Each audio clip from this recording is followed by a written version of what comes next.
Awesome. I think we're live. Thank you for joining us, Sondre. It's a pleasure to have you. We've heard great things about you. Just a quick intro on Sondre. Sondre is a serial entrepreneur, has been starting uh, one company after the other successfully, and born and raised in Norway. And then the rest of his journey, we'd love to walk through it. But his latest company is called Safety Wings, and essentially what they do is they help digital nomads get insurance so they can travel around the world, work, and still get health insurance for them. But maybe I didn't do justice to what exactly Sondre does. So Sondre, welcome to the podcast, and just a quick intro, like what do you do? What does Safety Wings do? And just a quick intro. Absolutely. No, thanks, Kassan. Great to be here. What does SafetyWing do? So SafetyWing is, ultimately, we're building a global social safety net and the first country on the internet, or a country on the internet. Product-wise, right now, we offer, like you said, insurance for digital nomads and also health insurance for remote teams. So that's what we do. No, that's awesome.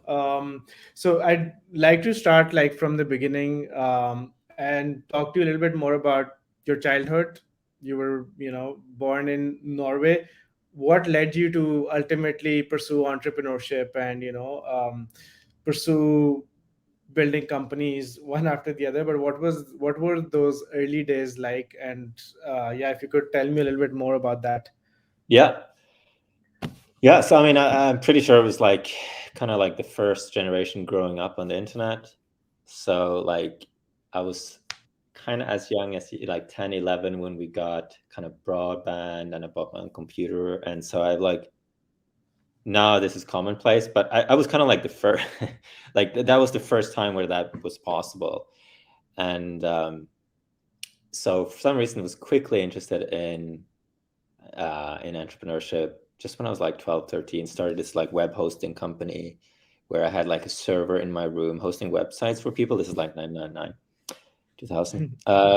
And so I learned something from that. So always been like interested in this. I started that with someone I met online playing some game. And in an alliance we had in that game that was hosted on this thing called IRC. How we ran that alliance is more similar to how remote companies are run today using Slack and Notion than I think the way normal companies used to be run back then. So, I took all those learnings with me. Then I got a bit detoured, but I basically always wanted to be an entrepreneur. And I picked up on the idea of like, I understood, oh, something's happening in Silicon Valley also way back then. I remember I found like we were cleaning up because my parents were moving, and I found this like old goal list. And I had this like goal from when I was 14, and it was a couple of things was like, oh, I want to move to San Francisco, start a startup there. So I picked, I don't know exactly where that came from. It's something on the internet I picked up on pretty early. That's super interesting. So since you started like first company 1999, how have you seen like the economic downturn one after the other? First, when the dot-com bubble burst, second in 2008, and now another economic downturn. What has happened over the three downturns you've witnessed? Funny. Now it suddenly sounds experienced. But of course, I should say that I didn't feel started back then, right? I'm just a kid playing around. Although we did have customers and, it was like real in that sense. Mhm. Uh, when I was 18, I had another one, which did definitely interact with downturn then directly. Not the tech. I'm not sure if I noticed the tech one. Oh, wait, I did actually. Yeah, because we sold our customers to this like local ISP back in Mm, 2001. And right after that, which I guess was the tech collapse. So yeah. what happened right around that time, people can't remember, was that there was so many ways to make money on the internet before the first tech collapse. So you can like doing advertising and like especially, but also other things, you can make so much money on it. And then the kind of tech collapse came, and then that just went away. So many places built up around that business model disappeared. And this ISP did collapse as well, along with a lot of other things on the internet, in 2000, 2001. Yeah. But I was kind of out of it already by that point. In 2008, I had a recruiting thing. So this was like the second company I started. This was just like paying my way through college, which is basically saw that the EU was expanding, and I knew people in Romania from the internet. So I just thought, oh, we can recruit engineers to deliver it to staffing companies. That was like the idea, and we timed that idea very poorly because it was right before the kind of 2007 collapse. So this is like as monitoring studies, but we did kind of deliver a few, and we thankfully had a very nice business model where it was like per hour for worker delivered. So actually, like, even though we just delivered for like 10 people to like one customer, that paid my way through college because they stayed employed. But basically, we chose a pro-cyclical business model, right? So it's like our business model was we go to these staffing companies and we deliver for positions they can't fill. So this is a great idea in the sense that's like it's so easy to get a yes, but it's a market that literally does not exist when you're not in a boom market. It just goes away because there is no unfilled position at staffing companies anymore. So that was one lesson going through that. And the lesson I took like from that one was just like, oh, it's make an enduring business model. It's just an easy to do as making kind of one that is temporary. Yeah, and then I guess the next one is this one, which is now I'm sort of much more in it, right? Because both last company and this one is like venture funded, hundreds of employees, much more affected by the funding market, as a key driver in like venture funded startup land. What seems to happen across the board there is, it's been this successive tightening, right? So it's like you first in April-ish, people realized that people typically reduce their spending plans a little bit. They did it again in June and again in August. And then it spirals, right? Because people reduce their spend and everyone who has then other companies as customers reduce their growth. and so it kind of went down like that. I don't know how long that will last. Tech layoffs are definitely still going on. You're working at way to the system. People seem not that terrified about it somewhere. Like a lot of people are like, oh yeah, this is needed. This was a long boom cycle, right? 2008 is like 14 years ago. Exactly. So, usually these are supposed to be like 7 to 10, so it's like in a way a bit overdue. And I think a lot of people were like, actually might be good to kind of clean up some of these companies and get some good habits. And for those who survive, I think it will be like super good for the long run. Definitely. No, awesome. And that kind of segues into my next question is like, how do you think this is gonna? So since, especially the last couple of companies you worked with, they're primarily remote focused. How do you think it's going to affect like remote work, considering that COVID is gone? Companies like Twitter, Elon Musk is asking everybody to come back to the office, and yet remote work also has its own perks. So how do you think this economic downturn is going to affect remote work? Yeah,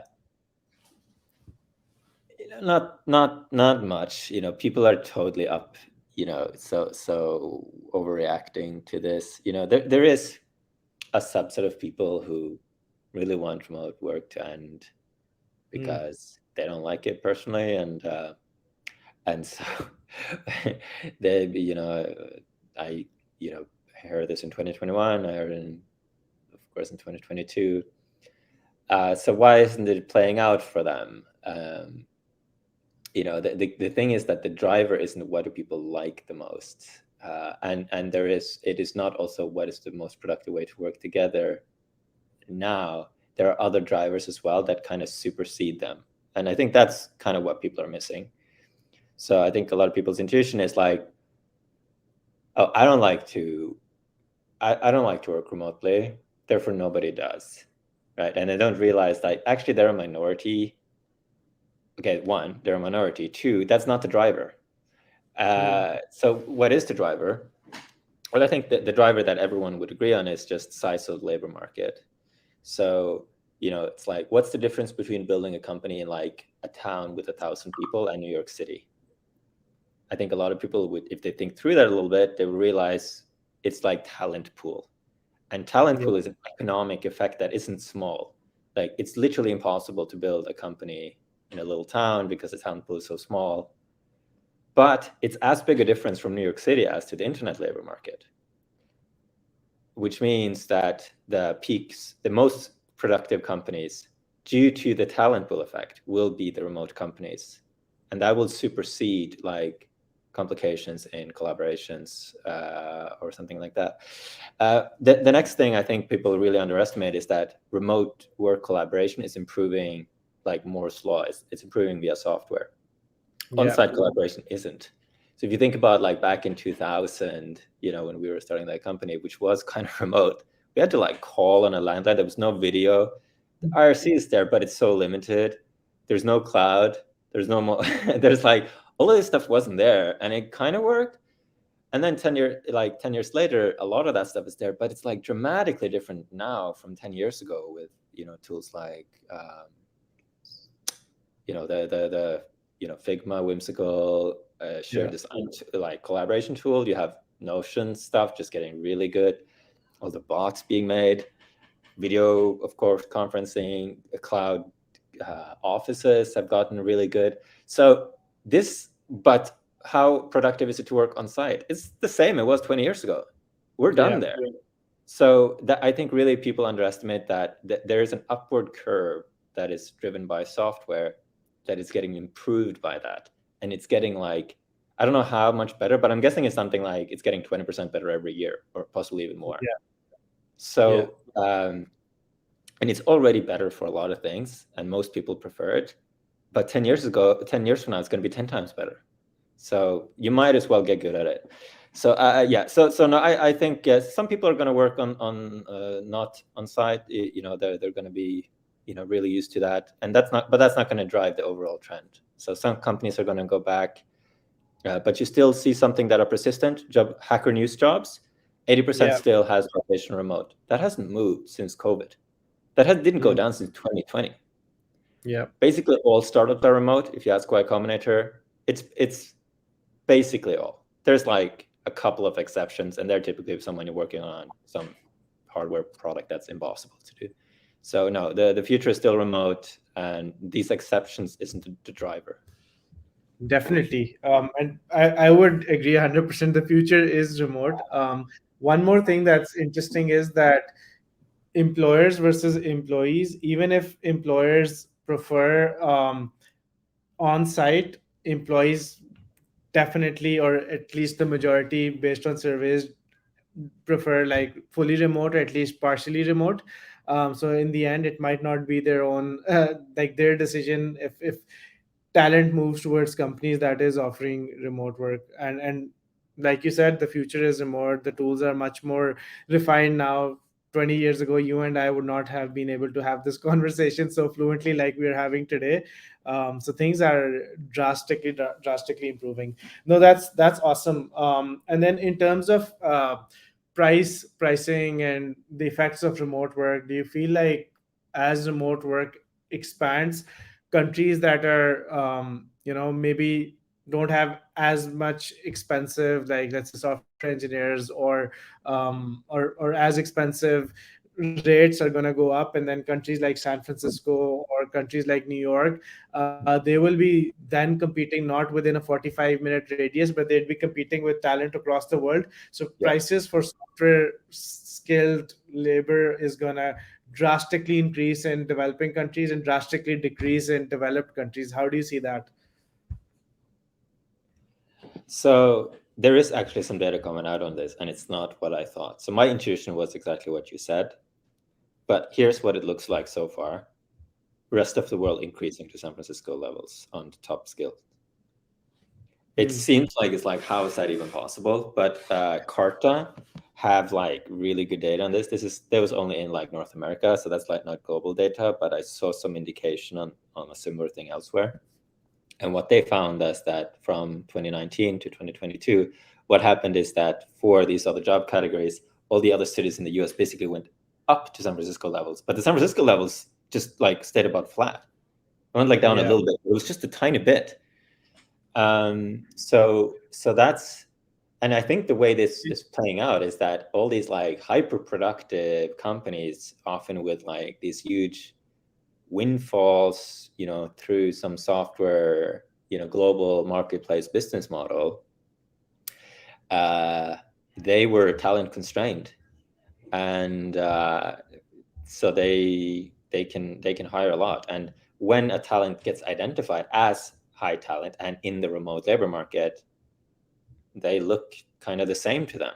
Like they look, doesn't matter if they're in Peru, if they are seen as like, oh, this is like a world-class product person or a world-class designer. So Yeah. they end up, once they kind of enter past the barrier and they've worked in one of these tech companies, to the rest, they're basically in that labor market. So yeah. So anyway, I do think that this, okay, so that's one thing. That's just like what we are observing in the data. How do I think this will play out? It's a bizarre thing. So so many small towns, here's the concern. So many small towns, you can imagine like the companies there are kind of run by the people who like just, who are kind of good, but they're in that town just for some sentimental reason, right? They're just in that town because that's where they're from and they want to live there and it's beautiful and their family's there or something. Well, now that person can be hired to Google. Yeah. So it's like, in a way, it's amazing for that person because suddenly they have this, like, they can stay where they want to live and have like their dream career. Yeah. Right? So that's the upside for the kind of high talent individual. But for that local company who just was kind of like a monopoly hirer of the high competent talent in their little town, Yeah. now they have to beat Google or like fast growing Silicon Valley startups, and they're not going to succeed essentially. So the war for talent has gone global in some sense. It's a world war for talent. Definitely. Yeah. 100%. And I think one thing that's really changing is that previously your life revolved around your work. So you had friends that were around your work, you had everything around your work, but now your work kind of revolves around your life because you don't have to move, you don't have to let go of friends, family, move halfway around the world and then open the exact same laptop and work out of the same Slack channel that you were using 4,000 kilometers away. So I think that's also going to change things a lot, and would love to hear your thoughts on that. Like people, like how do you think that's going to change, considering that people are now free from physical locations like San Francisco, which are buildings after buildings after buildings, and people are like so Yeah. stuck in one vicinity, and now they're free, right? They could do anything and everything. Yeah. I mean, that one is one of the most exciting, and probably the one, like when we look back 100 years, might be the one that is the most noticeable, because there's population redistribution here that's going to play Yes. out. And everyone, how was talking for 100 years about how the car changed the distribution of cities, right? I mean, everyone has been talking about that like ever since, because it created the suburbs and a lot of other things, all the roads. So now we're going to see this. So like, how is this population redistribution going to play out? And then these new opportunities will arise. So everyone then who enters the remote labor market and kind of separates the kind of local one, they can then move. So they can move. And that thing that they can move means that suddenly all the cities and countries will kind of find themselves semi-competitive, which is an opportunity, right? So everyone who discovers this quickly and leans into it, they can attract high quality citizens. And so many people are doing that now, right? They're making these like digital nomad cities, digital nomad visas. 50 countries have implemented that. And many small towns who are particularly picturesque are like seeing growth like nothing else. Skiing towns like Bansko growth like nothing else. Tulum, Playa del Carmen, these like digital nomad places are growing like the fastest growing cities in the world. Yeah. Growing like it's amazing the speed of the growth for these like cities who are succeeding in the new economy. And so and indeed the kind of worst cities people will leave because, you know, if your city has like low quality of living and high cost, well, the only thing keeping a lot of the residents there is just that they was close to some job. So yeah, so I over time I suspect this will be good for the good cities, but they're also going to be outcompeted away, right? So you notice like in digital nomad world, which was of course early into this. Now this is more of a mainstream scenario, but it already happened in the kind of digital nomad sphere earlier, 5 years ago. You had these Yeah. like tools like Nomad List who compared cities like a cost, like cost of living and cost, and but very detailed. And for example, one that I just came back from, we had a team gathering in Bali a couple of weeks ago. That was like a top one. But the point is that it was top on that list. So people went there. So the cost went up. Yeah. So so that's the kind of thing that will happen. There's going to be like, basically people are going to move from bad cities to good cities. And there's going to be this like reward for being a good city. And the monopoly grip on the cities and the states will be softened. And I think it's going to be a great thing. I think we're going to end up with so many good, better cities. And this is a time to start new cities. This is the most Yeah. exciting thing of our time, is that you can start new cities again. It's so long since last time. You know, it was like the transportation revolution of like early 1900s. A lot of people started new cities. You know, you heard people from back then, like there was an entrepreneur started Los Angeles and like, you know, made some graphics, put it in the paper in New York, like moved to Los Angeles, and then they started a city. Venice, I was just in Venice in LA. Just Venice is also like an entrepreneur's idea. It's like, we're going to build Venice in LA with like canals and stuff. I was like, that's so Yeah. awesome. I love starting up new cities, and I'm so thrilled that now that will be happening again, because all these remote workers can move. You can go out and you can start a new city now and get citizens, and it's going to be awesome. And I know many projects, and I hope all of them succeeds. And I was just so thrilled about it. Yeah. No, that's amazing, and I'd like to, kind of move into more.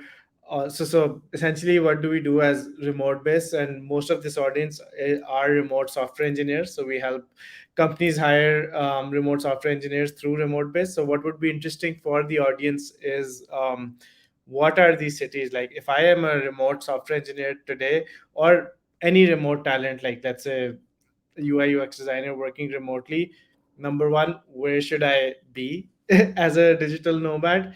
And number two, how do you go around? And I saw some of your podcasts, but like taxation and minimize taxation, because if you're traveling and if you're a digital nomad, you can capitalize on that as well. So for just to rephrase the question, like what are the best cities that I should be looking at, or going to Yeah. as a digital nomad? So this just changed, but I can tell you like what's hot right now. Yeah. Definitely go to nomadlist.com. Definitely just think about what you want. You know, people become so much more happier with working remotely once they realize they can make this lifestyle upgrade. So if you just like switch to remote, but you're still like living in a crappy apartment in San Francisco, and how about trying out some other places? At least you can live a month here, a month there, and kind of try it out. That's possible. Okay, so what are some top cities? Lisbon, Portugal is doing so well right now, and it's such a great city. It's beautiful, it's cheap, it's in Europe. They have this visa program, pretty attainable for most people. There's plenty of digital nomads there. They kind of the cost isn't the cheapest in the world, but it's like for Europe it's very cheap. And yeah, so basically Lisbon. Number two, I would still say Bali is still doing well. If you like that scene. Tulum is also definitely doing well, but there it's like the growth is almost overwhelming. Yeah. But they're building so much stuff. But yeah, definitely I have a lot of people going there still as well. And this old hits, Chiang Mai, Thailand, still doing well. Another one that's kind of new, I would say Mexico City, Krakow, Poland, maybe. Polish cities in general are very low cost, but they're like safe and in Europe, in the middle of Europe, and like, but they're very low cost. So they also come out pretty well in these rankings. So if you're in North America, a lot of people are moving to Mexico City. If you're in Europe, you know, Lisbon, Krakow might be good times. If you want to take a look at Asia, you know, it still is, you know, Bali, Chiang Mai, Thailand. What about founders? So you and I both moved to Silicon Valley, right? Like Yeah. for a reason. Yeah. What is that? The world is going remote. Why are Yeah. founders still moving to Silicon Valley? Because I mean that's still, you know, that's just, that's already, Silicon Valley is kind of future ready in that sense. People are going to make these cities for certain things. There is no other place where there's such a density of founders and technology than here. So I love being here for like the culture and the network. This is Rome. This is Rome today. This is the internet is the world, and this is the center of the internet. This is kind of the center of the world. So if you want to change the world, you got to go to the center. You can't be out, you know, on the periphery. So I still think that the logic and the network effect of Silicon Valley is still here. Unfortunately, all the haters, you know, that just have to be sad alone in their nightclubs in Miami. It's not going to work. You can't, you know, it's not going to work. Cities are enduring, and this network effect is going to, you know, override all the problems that the Bay Area has, I think. So I stayed here throughout, and what I'm seeing is like huge resurgence. And like you said, the people who left are the people who shouldn't have been there anyway. You know, basically tech workers, as they would describe themselves. While the founders, for the founders, they definitely should still be here. There is no better place to be. Yeah. And then you've kind of covered it already, like people moving to Austin, people moving to Miami. I do feel, however, like San Francisco has kind of lost its touch pre and post COVID, not Silicon Valley, the city itself. So I'd rather stay somewhere slightly far away, San Mateo, Foster City, Palo Alto, any of these places. Do you feel like the housing prices are going to come down, remote workers are going to move maybe a little bit to the suburbs in Silicon Valley, even if they're there? Or do you think San Francisco is going to be as vibrant as it was pre-COVID? So the offices, there is definitely a change happening here in San Francisco. So, I mean, for the listeners who aren't completely immersed in this world, you know, San Francisco is just like this kind of slightly poorly run city. Falling apart. So it's like very high housing prices, you know, at the site of it, very poorly like taking care of homeless people, despite a lot of money invested into it. So it's just like, it's not that well run. And then of course you had that thing with, there's a disproportionate amount of tech companies that went remote, and the tech companies had headquarters in San Francisco. So they moved out, and it hasn't been filled back in. So you have like 23% vacancy on commercial property. And of course, what needs to happen, but that is very slow, and this is back to like not that well-run city, is for a lot of these buildings to be rezoned to housing. And there is also like a 20% drop in housing prices since the kind of downturn began in San Francisco. Yeah, so I do think, and there is also like this like YIMBY movement is really strong, I would say. And I have really hopes for even the political management of the city. There are some tech people getting involved. There's this initiative, Grow SF, of like kind of common sense problem solving people, basically tech people participating in the public conversation. And they seem to be doing a lot of good. So I hope that, I have great hope that we will figure that out, and at some place in the Bay Area, because it just needs to be one place. It's many jurisdictions where they just have to say like, let's go for growth. Like, let's build a huge, beautiful city. And, you know, that would alone. So I don't see it yet on the building side, but yeah, definitely remote work is affecting the prices, is affecting the offices here more. We're going to go through some kind of period of change. And let's see where we end up. I suspect, even though when all is said and done, I suspect Bay Area will still be one of the most expensive places in the world. The things kind of pulling down house building is still going to pull pretty hard. I think it will be improve on the margin, but it's not going to it's still going to be an attractive city. I mean, it's pretty nice here, right? It's objectively nice. The weather is beautiful. It's a beautiful city. There's so much nature. You can go skiing, you can go on the beach. There's great universities here, Berkeley, Stanford. It's a great city. The Bay Area, if you look at it as a city, it's a great city. And that's not going to go away. Cities are very enduring. Yeah, definitely. And it's this region is beautiful as well. So that's another thing. Yeah. You get on a drive and you have the most amazing drive in the world. Awesome. What's moving on to back to your a bit of your experience. What is Project Plumia? So Plumia is a project devised to build a country on the internet. SafetyWing started with a bit of a sort of dual mission, building a global social safety net, which is completing this health, retirement, income protection available globally as a simple membership anywhere in the world. And that's a very kind of straightforward product roadmap. And then we also had this realization, this is day one of SafetyWing, of if we build that, this is the domain of countries today. It's actually one of the major domains of companies. The majority of most countries' budgets goes to their social safety net. This is seen as a core task. So if we were to build that, are we just going to be a regular company, or is it going to be something else? And that, and this hypothesis that actually this might be more something like the first country on the internet. So if you think about it, social structures, they respond to the kind of problems and environment that they're in. If you go back in time, you went from having city states to nation states when technology allowed for that.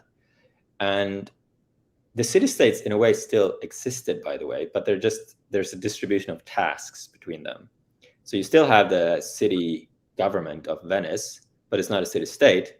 It's part of the nation state of Italy. And there's a distribution of tasks according to practicality. So our hypothesis that something like that is going to occur on the internet. So there's going to appear a new layer of social institution, which we will likely call internet countries. And in the beginning, you will just be a dual citizenship. These aren't they aren't competitive with existing countries.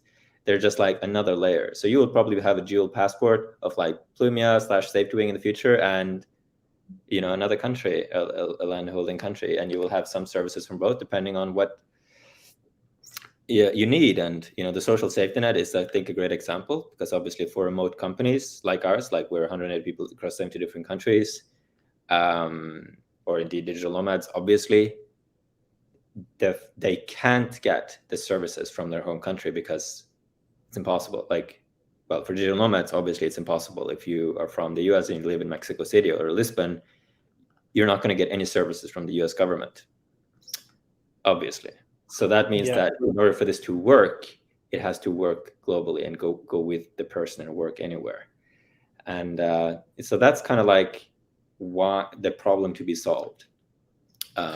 So yeah, that's what Plumia is. Plumia exists in a way now as kind of research, figuring out what should the country on the internet be. But they also do community building. So many people love this idea. They want to see the country on the internet happen. And they also do a lot of work with policymakers. And there it's the success is astounding. So we were kind of, at least one of the people who came up with this idea of nomad visas. And I had the person on my podcast who made the first one in Barbados. And now 50 countries have implemented that. And we were actually invited to talk about that to the UN, to all the countries. So and this will happen in a year and a half. So that tells you how, when the time has come for an idea, this is a very time relevant idea.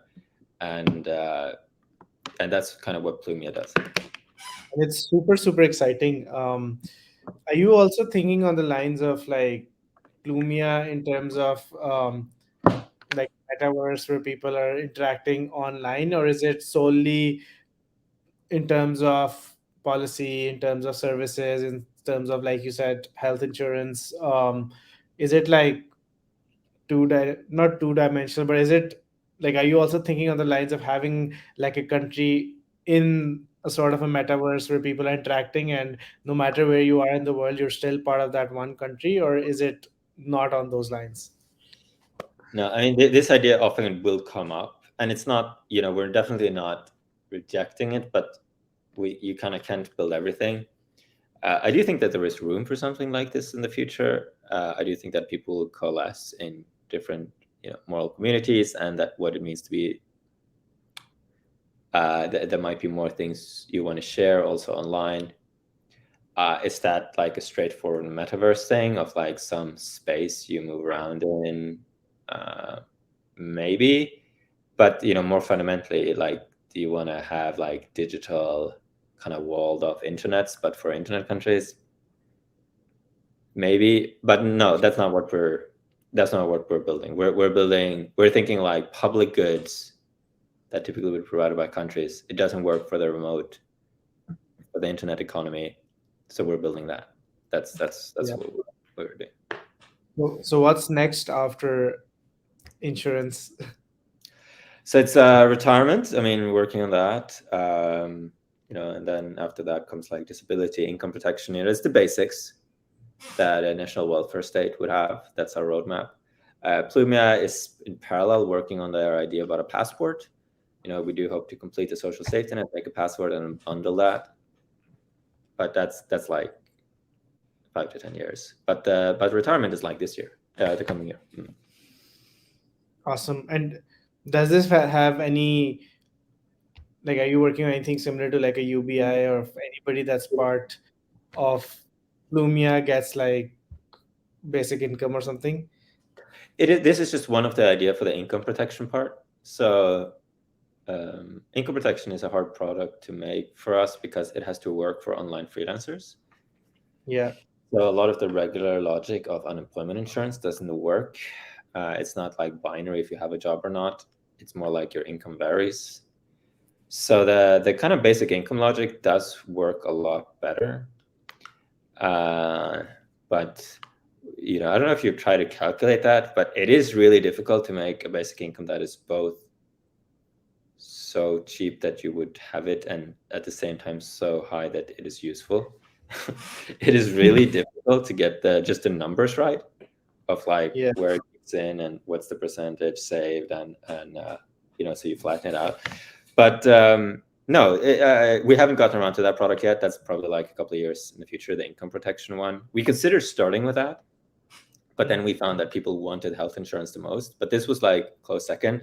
And but we also don't suspect anyone else to kind of solve it anytime soon. It is genuinely difficult. But yeah, basic income like logic is almost certainly going to be part of an income protection product. Perfect. Awesome. And what are, like, in terms of income protection product or products in general, what are some of the biggest challenges you're facing? Because the world that's going to be in the next 10 years in terms of remote work is not the world today, right? So people like us have to create those products for the future, and there are a billion different problems that come up. What are like your top three challenges that you're facing?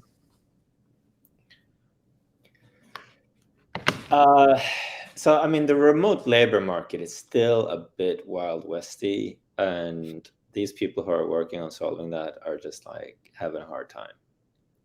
Although they're very successful companies. But it is because there are some like very fundamental things underlying that isn't solved. So, just to kind of like a brief primer on the online labor market, most of it is contractors, right? Clearly, the majority of it is actually online freelancers. But even among the people who work like full time at companies, most of them are contractors today. And then there are these other alternatives like setting up an entity or using an EUR, but they're kind of cumbersome and expensive. And they don't fully solve the issue. They actually add some oddities themselves. So the problem when you have the contractor thing, which is the most common and how most of the internet economy works, is that we hire someone as a contractor. It says dispute resolution in Delaware, but they're hiring, like that's just never going to happen, and I'm sure it never happens. But Yeah. still, disputes might happen. So what I've been going around and will mention as like what I think might be a solution is that someone makes like kind of contractor hiring platform. This could be one of the EORs, some of them like Deal are kind of focused on this, but also add in this like conflict resolution step and kind of try to take that contractor option and makes it more well functioning, sort of like a better option, especially as more and more troubles are kind of showing up with this having local entities options, which, if you were to ask like any like lawyer in a country who doesn't know anything about remote work, they would say, oh no, local entity is the only option.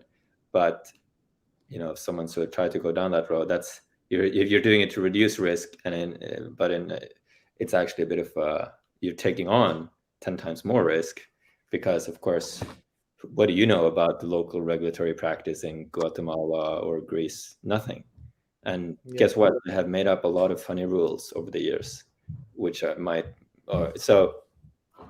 This is one where I think there is still a lot to do. There is like just the basics of the global labor market, and then after you do that, I would say global mortgage isn't made yet. Here's $100 billion company. Global mortgage. You can totally do it. People have internet. You can. There are ways to do it. You just gotta do some kind of global credit score. Another idea. Global credit score. A couple of people are working on it, but they all end up.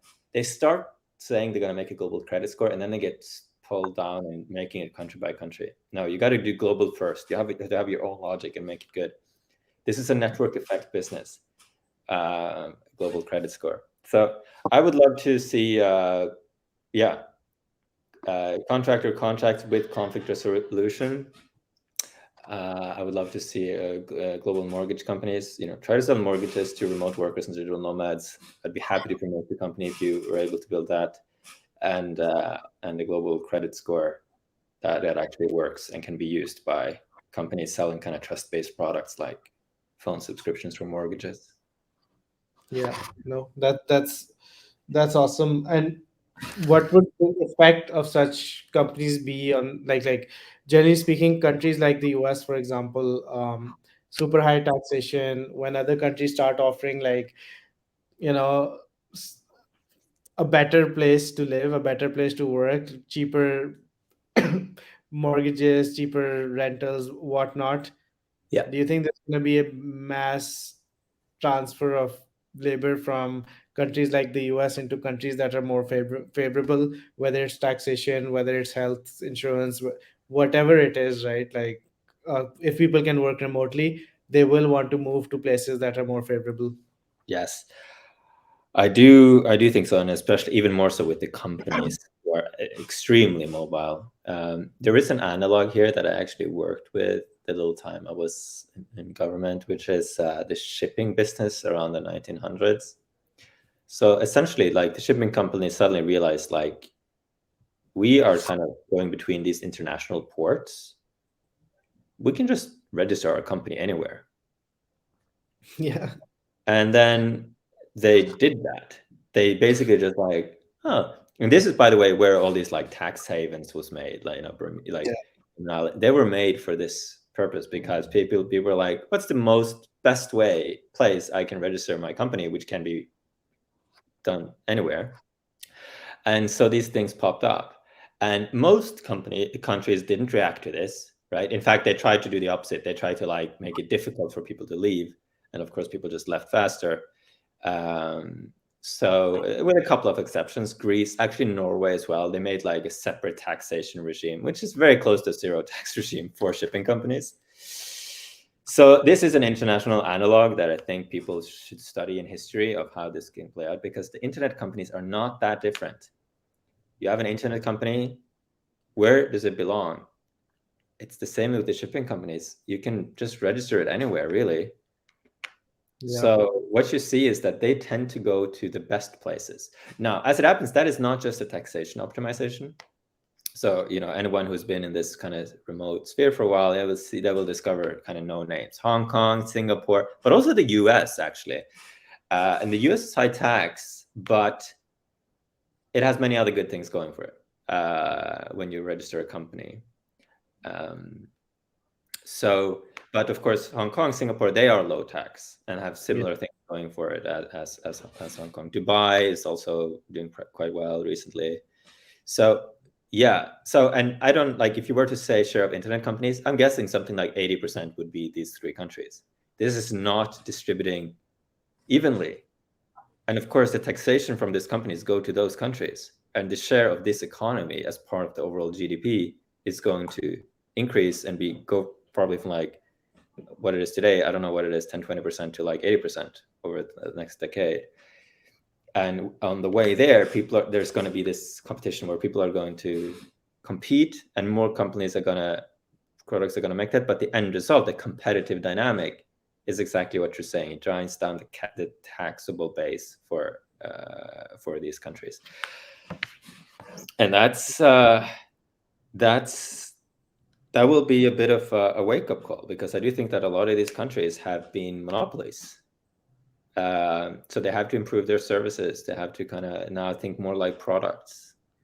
And by the way, this isn't anything like, this has nothing to do with Plume or anything. This is not something we're causing to happen. This is just like downstream of the internet and people just realizing it. And you can't stop it. And the people who basically have two options: either you try to win, right? If you're a country, right? If you're the prime minister of Belgium, either you can like try to win, meaning you make like, oh, register your, internet company here. Anyone can do it, super fast, simple, easy, pay taxes, good service, 24/7 customer service, right? And then you might win, right? And you might like get an increased tax base and, a lot of investment to your country and, do super well. Or you can be like, Belgium prime minister, oh, this is a threat. We're going to, make it really difficult for Belgian entrepreneurs to, or for foreigners to hire here, whatever. And of course, they're not going to like succeed in that. They're just going to drive people out faster and make them less attractive. So yeah, that's how I think that will play out on the company side. On the individual side, it's similar. Some more and more share of the population will realize that they're mobile. They will choose cities or countries like products. They already do. That will take into account many things when they do that, not just taxation, but it's also like, where do you want to live? So it's a bit of a complex algorithm. It's a combo of a lot of things. It's more like, it's like weather, quality of city, quality of life, cost, the people who live there, and the taxation maybe, and the government services. But they're not all of it. So I think a lot of people think that it's only going to be taxation. For the individuals, it's not going to be. It's going to be like this very kind of complex competitive dynamic. And indeed, high-tech places, which are lovely places to live, might still succeed in this environment a lot. Yeah. Yep, definitely. Awesome. And I think Estonia is doing a lot of work here as well, like their e-residency, and there are a bunch of different things for people wanting to move to Estonia. Yeah, Estonia was very early in it, and for that reason, they have captured so much of this e-residency thing they had going for them. And for that reason, also, there are many companies like Solo who have made it very easy to register a company in Estonia. And a lot of contractors register as companies. One way to do contractor thing is to not do it as an individual, but register a company. And so several, I know that's increasing in popularity at rapid speed. So basically, you would register a company in Estonia, which has rules where that works out. And essentially, they have the tax on dividends, and you can deduct any cost you have as a contractor, or I don't know any, but like anyway, this is the general gist. It's like 0% corporate tax, 20% dividend tax. So they're not a low tax nation. They're not counted as low tax. So they don't like fall into any of the like tax paradise protections. They're like a regular European country, but it's pretty attractive. And then many companies have set up these like easy services that come with like accounting and bank account and whatever, so that you can kind of run your online freelance business or whatever through that. So they're definitely ahead of the curve and are going to succeed a lot in the coming decades ahead because of it. Yeah, definitely. So I think we're nearing the end of the the podcast, but yeah, final couple of questions. Yeah. So one, not a question, but more like, I think there's a lot that will need to be solved in the future, because it's going to be very hard for countries to start chasing internet companies for taxes, for a bunch of different things. If you know people are all across the world, companies can be registered in any country. Countries can offer perks to attract that kind of talent, so it's going to be a quite difficult to manage all of that. So yeah, but apart from that, like just the final question, for anybody, two questions. So for anybody starting a company today, a remote company, or for anybody that's like working as a remote talent, what are like what is one advice and one pitfall that I should be avoiding as a founder or as talent, both? Uh, okay, as a founder, as a hirer of talent,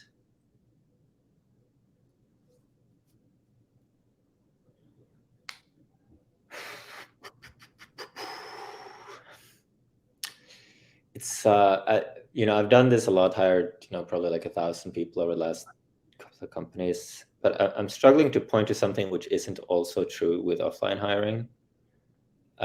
It's not that different. You can automate more, you can use more tools, but it's like the same thing that are true for succeeding with online hiring are true with offline. You get more applicants when you have location remote, many more, which is good, but you still have to sort them.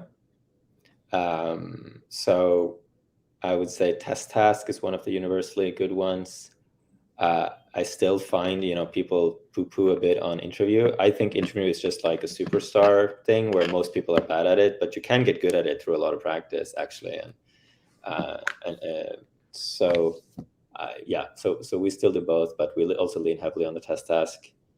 I would also think about headhunting, and I still think there's some great recruiting companies that needs to be built in this space, because a lot of people who are like extremely talented, let's say like you're the best designer in like the Buenos Aires design agency or like IT consultancy, right? And you're just not aware that you're actually in a global labor market. Yeah. So you pay these like low local salaries, but in theory, Firebase, like someone from Firebase could like reach out to that person if they're able to identify them and be like, hey, did you know you can actually get a much better job in Firebase? So I also think that you can unlock some talent that way, and that maybe should be done to at least for the people hiring like tons. Yeah. Okay. I can't think of anything smart to say there. Sorry. So, and then on the individual side, one is like just realize you're in a remote labor market, and if you already realize that, like how do you choose a job?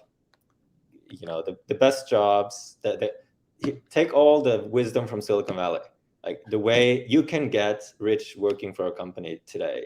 How? Because you join a fast growing startup that gives you equity. And that's amazing thing that didn't exist in the past anywhere else. And it's this huge kind of equalizing thing in the world that employees of a company can partake in the success of the company. So I'm thrilled about that. And that means you also need to think a little bit more like an investor when you join, like not just like, oh, what are the straightforward terms, but like, is this a company that has a great vision and a good culture and a growing, right? Because if they are, they're more likely to succeed, and it's going to be more fun to work there as well. So that's what I would do if I was like joining. I would just join a company that has an inspiring vision, a product that you think is great because you've used it ideally or tried it maybe, and it's growing and you like the people there. Like that's how to. No, that's awesome. Totally on the same page. I think that's a good end to the conversation, and to the audience. Like, um, the entire world is now remote. So think broader, think global, think of companies that you'd like to work for, and chances are they will, or they are going remote anyways. So But yeah, awesome. Thank you so much, Sondre. This has been a really insightful uh, conversation, for me at least, and I'm sure for the audience as well. So thank you for joining us. It was a pleasure speaking with you and getting picking your brain on so many different topics around remote work. Thank you. I love the questions. You're definitely noticing every right trend that we're also seeing on our end and for the product, and it's great. So thank you very much for being here. Awesome. Thank you, Sondre. Have a nice day.